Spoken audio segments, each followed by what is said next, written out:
Alors, je m'appelle Nadia Mefla et j'ai été invitée par l'équipe de programmation, notamment Anne-Laure de Françu, et je travaille à la transmission du cinéma.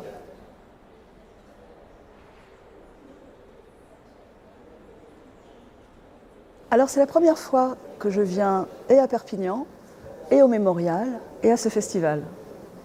Donc, la programmation est absolument, comment dirais-je, réjouissante, riche, et il y a des... Et c'est ça le... Il faut saluer les travaux de programmateurs quand ils font des correspondances entre les films. Voilà. Donc, et de passer de Haroun Farroki à Coris Maki, d'avoir la présence de Wang Bing, c'est impressionnant. Il y a eu l'ouverture avec Robert Baubert, c'est magnifique.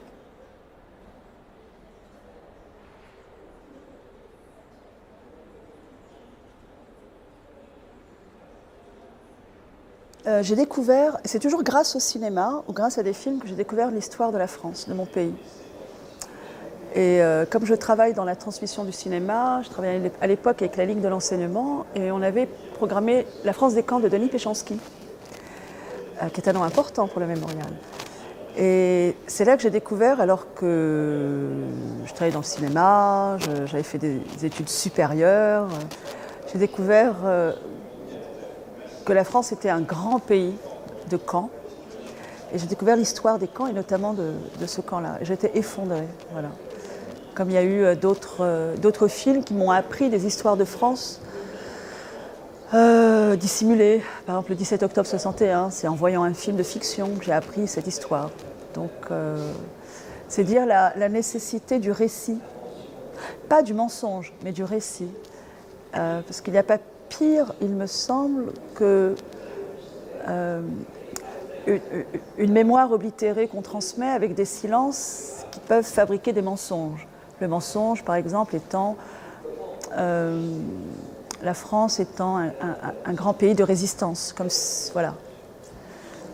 Donc, oui, la résistance, mais aussi la collaboration active et aussi l'organisation industrielle, planifiée, scientifique, régalienne, de la destruction du rapport humain, jusqu'à la destruction finale.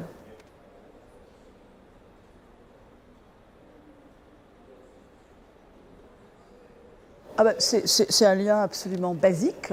Là, vous êtes en train de me filmer. Je vais mourir un jour, et c'est normal. Mais il y aura des traces. Voilà, juste ça. Donc, c'est l'enregistrement d'un temps passé. Le temps est déjà passé, là. Ça fait quelques minutes qu'on est ensemble. Et donc, cette capacité humaine de vouloir conserver et de dépasser les limites de la vie, ça, c'est un vieux rêve. On a créé des récits, on a créé des mythes, puis on a créé, fin du 19e siècle, en même temps que la vitesse avec le train, on a créé le cinématographe, voilà, qui à la fois enregistre et conserve. Après, on peut se poser la question de la conservation, parce qu'on est dans un lieu de mémoire. Moi, je ne dirais pas devoir de mémoire, je dirais travail de mémoire, puisqu'il y a un principe, et on le sait, le recouvrement.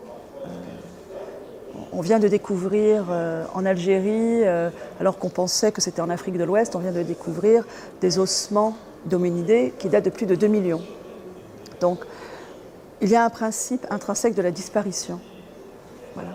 Le cinéma, peut-être, participe de ce rêve fou de conservation et de dépasser les limites du temps et de faire que moi, jeune femme, enfin plutôt femme du XXIe siècle, je peux me connecter avec une histoire d'un homme ou d'une femme qui s'est passée il y a plus de 80 ans.